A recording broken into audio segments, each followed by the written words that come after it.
DC movie spec is just starting. We have Superman coming out later this year. We're going to take a look at some Justice League villains who could pose a threat throughout the DCU. Up next on this video from Bronzeville Comics.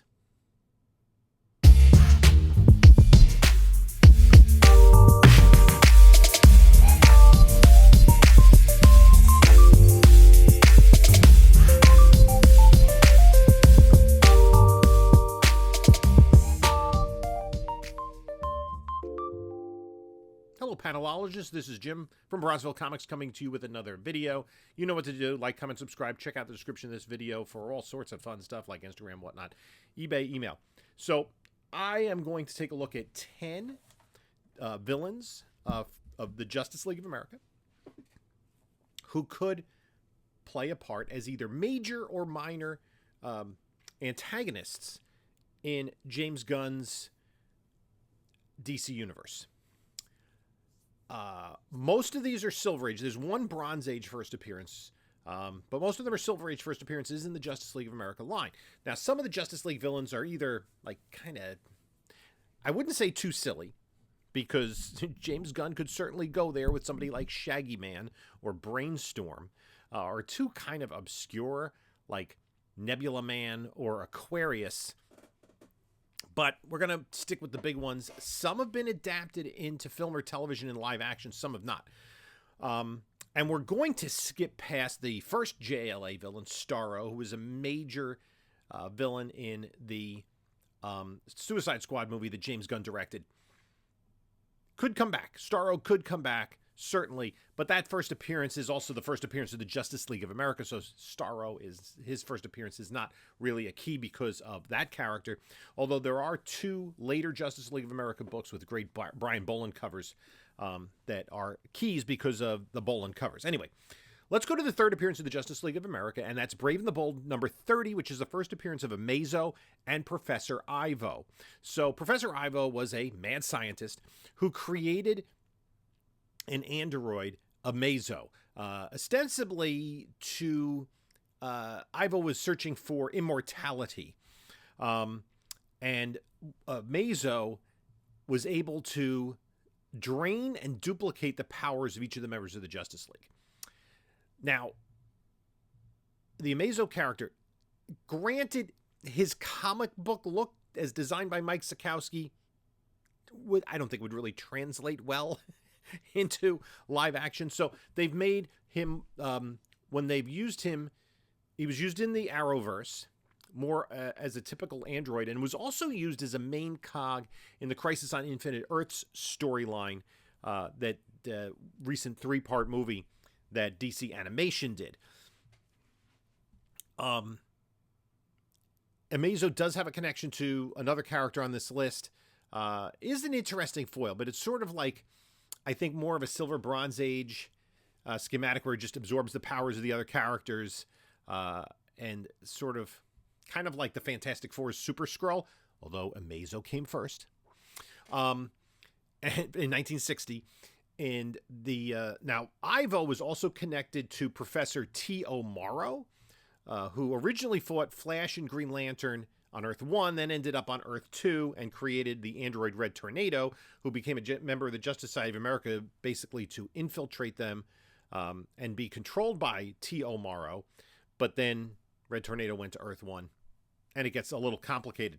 But we're going to stick with Professor Ivo. Now, Professor Ivo also created later on in the Grant Morrison run of JLA in 1997 in issue number 5, Tomorrow Woman, who is an android with telekinesis and telepathic powers. But if we go to the first appearance of Amazo and Professor Ivo, I think this also has more significance as the third appearance of the Justice League of America. A 4.0 recently sold for $241.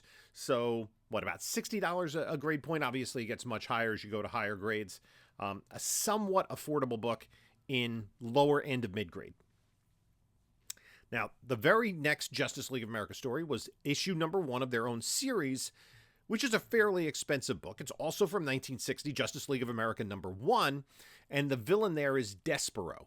Despero is from the planet Kalanor. He is a red, fin-headed alien with 3 eyes and psychic powers who likes to play chess, as we see on the fairly static cover of Justice League of America #1. That would be a motif that Despero would use in other appearances. He was a foil of Justice League of America, although there was a really good Despero arc in Legion in around 2010 that connected with Starro. So a lot of the Justice League villains are either mad scientist kind of villains who are earthbound or intergalactic threats. And I think both could play a role in live action or even in animation. Now, Despero did appear in the Arrowverse Flash TV series, but to very limited effect because of the CGI budget constraints. Right? Basically, he was a redheaded Scottish man in most appearances, and then every couple of episodes, he'd take on a CGI form, which looked like CW TV shows CGI. Wasn't really that great. Not the best use of the character. Again, his first appearance in a 4.0, recent sale of $960, so a much more expensive book than the others on this list, just because it's Justice League of America #1. Very little to do with the fact that it's the first appearance of Despero. A book, Justice League of America 3, introduces another intergalactic villain, Kanjar Ro, who's from the planet Dor, and he has a gamma gong, which basically is able to hypnotize an entire populace to bend to his will. And he uses advanced technology. Now, one of the other disadvantages of Kanjar Ro, never appeared in live action, it's appeared in animation. He's funny looking. He is a weird looking character. And in later incarnations, he's become more of a Weasley kind of supervillain rather than an intergalactic conqueror, which he was in his original incarnation.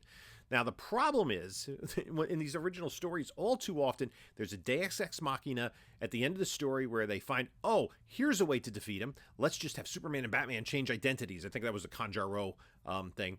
And so Superman will be able to break out of the Batman trap and save everybody else. Yeah, I think the intergalactic aspect of Kanjar Ro, and he could be kind of like a wheeler dealer back. I don't think he would be a main antagonist, but he does have connections to Ran and Thanagar. Those are major DC planets. Ran is the adopted homeworld of Adam Strange, and Thanagar is the homeworld of Hawkman. So I think there's a good chance that both could be used at some point in the DCU. Issue number 5 was the first appearance of Dr. Destiny. Was this an Earthman named John D, who was able to gain access to, and I always had, this is probably tougher to pronounce than Mixius Pitlick. I've had much less practice. The Materiopticon is basically a red jewel that enables him to infiltrate the dreams of others. Now, his connection to that eventually drove him mad, and in Justice League of America Annual #1, Dr. Destiny basically became a skeletal figure, and I guess visually a more horrific, frightening character. The interesting thing about him is there are a couple of connections. In the Arrowverse, he was a major component of the Crisis on Infinite Earths storyline. He was also a character in the Netflix Sandman TV series. Now, Neil Gaiman, hate to bring him up, but Neil Gaiman in the Sandman series, we'll go without the author's name from here on in.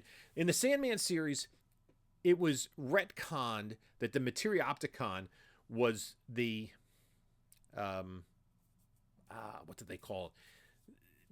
The sleep gem that Sandman used. And he had to, once he was awakened or released from his imprisonment, he had to go get that on the Justice League satellite. And that was one of the last vestiges of the DC Universe in the Sandman comic book. Dr. Destiny, as John D, was used in the Sandman TV series. David Thewlis, who played him, also portrayed Ares in the first Wonder Woman film. Um, it's Morpheus's dream stone that basically Dr. Destiny gained control of while Morpheus had been imprisoned. I don't think we're going to see a connection there. That would be quite a leap. I think the problem with using Sandman or any of the other properties is I don't think that Warner Brothers wants to have to pay the original author any money at this point in time, given his current legal situation. So there may be an allusion to it, but I don't think we're going to step into that realm at this point in time. So again, Dr. Destiny's first appearance in JLA number 5. The very next issue was Amos Fortune, who, again, it was the Silver Age. He discovers that there are luck glands, and if activated, people can have luck. Much like Domino in Marvel and the Deadpool film. And he uses those to manipulate luck to his advantage. And rather than just gambling and winning lots of money, he decides to try to take over the world or some such nonsense. And he eventually is defeated by the Justice League. In later issues, in Justice League 43, he teams up with the Royal Flush Gang in their first appearance. And they also have card playing themes. They've been used a lot in animation, including a version of them in Batman Beyond. There was an Amos Fortune character in Smallville briefly. I think he's one of the more minor tier characters on this list. But the Royal Flush Gang maybe as kind of a one-off.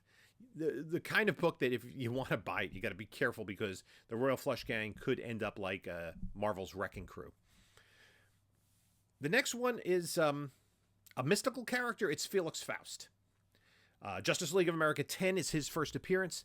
And in that book, he teams with the Demons 3, Abnegazar, Wrath, and Gast, who had controlled the Earth eons ago before man. And there's been a lot of convoluted history around Felix Faust.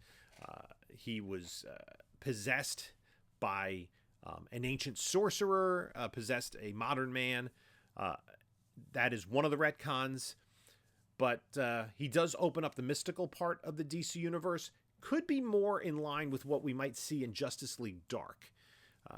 And they would need some sort of human antagonist in there. He was in the Constantine TV series as an adversary, but not much has been seen of him. He has been used over the years quite a bit by DC in the comic books. The next, Justice League of America 12, is the first appearance of Dr. Light, who is not solely a Justice League villain. He went up against a lot of individual superheroes throughout the Silver and Bronze Age. In the late Bronze, early Copper Age, he was a foil of the New Teen Titans. And his soul... there was a Dr. Light, not necessarily the same one, but there was a Dr. Light who appeared on Lois and Clark, The New Adventures of Superman, portrayed by David Bowie. But there was also a Dr. Light much more aligned to the Teen Titans villain in the Titans TV series on Max. He has light powers. Eventually, the mantle with a very similar costume was taken up by a Japanese female superhero in Crisis on Infinite Earths, in which she played a fairly pivotal role. However, wasn't really used that much in subsequent decades. The one thing about Dr. Light is DC turned him around the Teen Titans time. He's kind of used more for comic relief, but then specifically in the Identity Crisis storyline, a much darker take on the character, a much more serious, much more mature take. If you haven't read Identity Crisis, I don't want to give out any spoilers, but it involves a mystery, a murder, and a lot of backstory. And it's one of the crossovers that is very grounded for DC, but I think it was one of their best. I think it's a 7-issue miniseries, either 7 or 9 issues. I would recommend trying to find it. It's not an expensive series at all, but Dr. Light does play a crucial role in that. but not as the main antagonist, interestingly enough. But his first appearance, Justice League of America 12. Now, in Justice League of America 29, it was the second team-up of the Justice League and Justice Society and introduced the Crime Syndicate of America from Earth 3. And Earth 3 is where basically history developed backwards, where the Americans discovered Europe, and President John Wilkes Booth was murdered by Abraham Lincoln, those kinds of bizarre things. And the supervillains are in charge, and they've taken over the world, and then Ultraman is their version of Superman. He gains powers when exposed to kryptonite, and at the beginning of the story, he gains the power to see into other universes. Superwoman is the Amazonian, the version of Wonder Woman. Owlman instead of Batman. Johnny Quick, no relation to the Golden Age character, instead of Flash. And Power Ring for Green Lantern. They did add other characters over the years.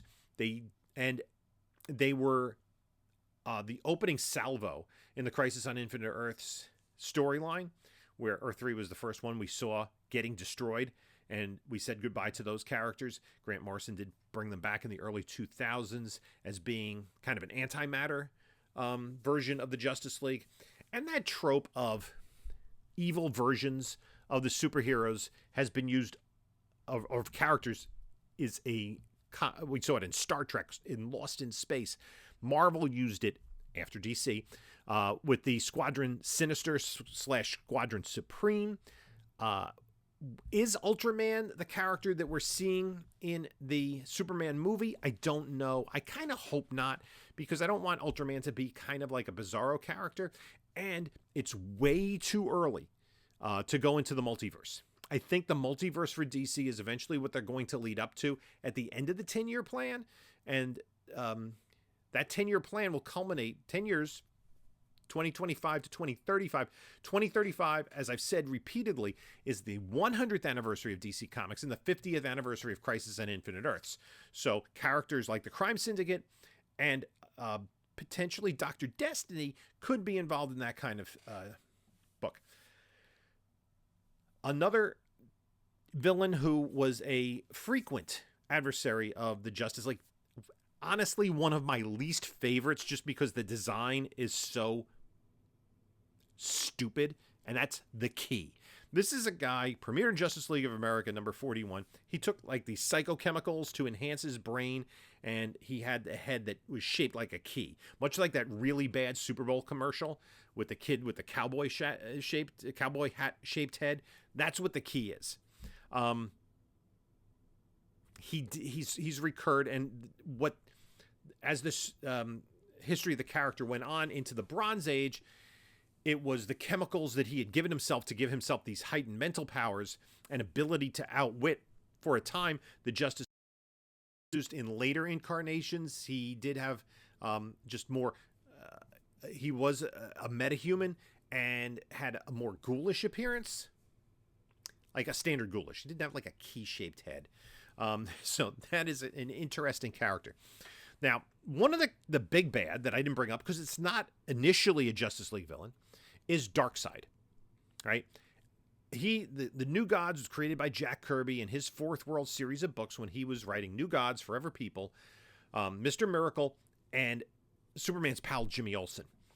Darkseid was involved in that and really didn't come into contact with the Justice League until, what was it, issue like 183, when the JLA and JSA teamed up with the New Gods.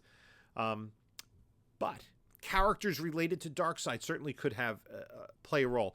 One character who initially wasn't related to Darkseid, but later on did become, work under Darkseid, was Libra, whose first appearance is in Justice League of America 111. That's a reasonably priced book. A 9.6 actually sold, I think it was a year ago, for $190, which 9.6, it's a 100-page square bound. This is that first appearance is 1974. And what Libra did was basically a two-part storyline where he created the Injustice Gang. Now, there are a lot of versions of Injustice gangs and leagues and societies, etc., from the Golden Age and All-Star Comics against the Justice Society. Then there's also the Secret Society of Supervillains, in TV, the Legion of Doom. this is just one incarnation. So he put these villains together to fight the Justice League, and then stole their powers using Amazo, but wanted them for himself. But he wasn't able to handle them, and basically the powers, he couldn't handle the powers, and like basically they destroyed him, and he was into the cosmos. He was brought back together years later, and did have a pivotal role in the final Crisis storyline. Murdered a major character in that storyline. However, that was kind of right before New 52, a couple of years before, so everything was kind of retconned after that. But I think he's an interesting character. He is an Earthman. Again, kind of a mad scientist, but could be one of those characters that works as a minion for Darkseid in the foreground, while Darkseid's manipulating a whole bunch of things in the background. And I brought up Darkseid, but I think the biggest problem that DC has with Darkseid is his similarity to Thanos, because Thanos was based on Darkseid. Jim Starlin, who created Thanos, said so. There's a similar visual aspect to the character. And, you know, so much of Marvel and DC are similar ideas, you know, bounced off of each other. I think that in the movies, nobody's going to know about characters that were created 50 years ago, other than us comic book geeks. So I think it's difficult to sell to a general audience a character that's like, wait, this is just like Thanos. So I think they have to approach Darkseid in a different way. They have to use Darkseid at some point. Darkseid has to be part of a bigger plan. And that goes to more of the cosmic aspect of the DCU, which, you know, Despero, Kanjar Ro, even Starro can have a hand in that, as well as Libra.